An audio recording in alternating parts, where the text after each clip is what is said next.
This is the first step you should take if you have been diagnosed with colitis or you think you might have colitis. I've helped many people get better from Crohn's, colitis, and I help them do that with my 13-day protocol. In my webinar, I have like a free mini version of this in the bio link. This is exactly what I tell people on a one-on-one coaching call. Start to look for the traumatic, something stressful that was really stressing you out when you're like before your symptoms started. What's the survival purpose of the colon? It really doesn't even digest things. The digestion happens up here. The breaking down happens up here. A lot of digestion starts to happen in the duodenum, and then it gets mixed in and absorbed in the small intestine, and then the colon's kind of like reabsorbing enzymes, reabsorbing bile, reabsorbing water, and like holding on to crap. There are two types of conflicts that can cause colitis. If it's a cauliflower growth, and you have your colonoscopy and they say, hey, you have polyps, then this is what is crap I could not break down and get rid of. Oh, this crappy boss, this crappy job. Like, what is like crap? We say it all the time. Like, what's crap I want to get rid of, but I can't? Now, when this conflict shop happens, it's like, what if this boss, this is my 13-day protocol, but this wouldn't be crap you wanted to get rid of. This is stuff you want to digest.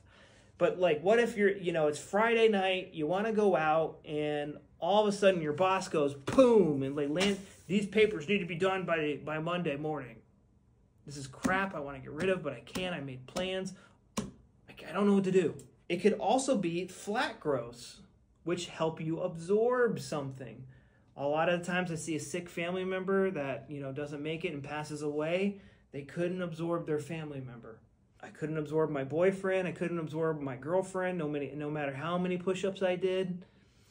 But when this conflict gets resolved, you don't have symptoms during this time. When this conflict gets resolved, the body says, I don't need, these are high maintenance. We need to get rid of them. And it starts to get rid of them with the help of bacteria and fungi. And that's when the symptoms start.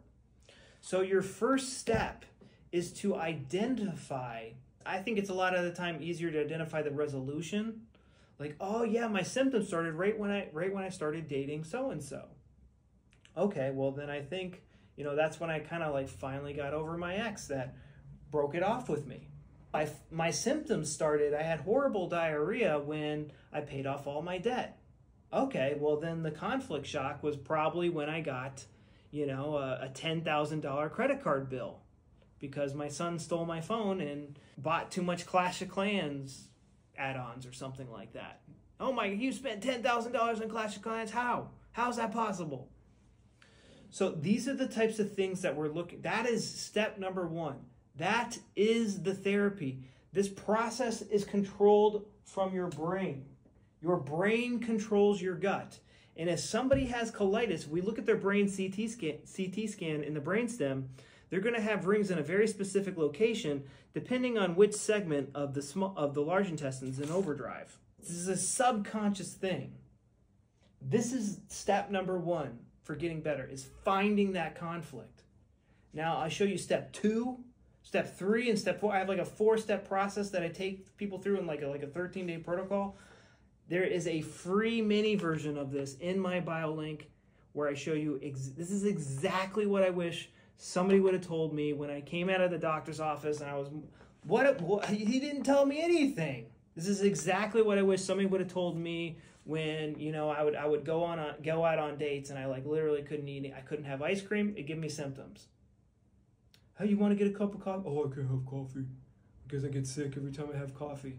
Who wants to date that person who can't go out and get dessert and all that fun stuff? I couldn't hang out with my family. I couldn't do anything. But once you get this all under control, watch my webinar. And I pretty much show you everything I did to get better. It's literally the best thing you can do right now is to watch my webinar.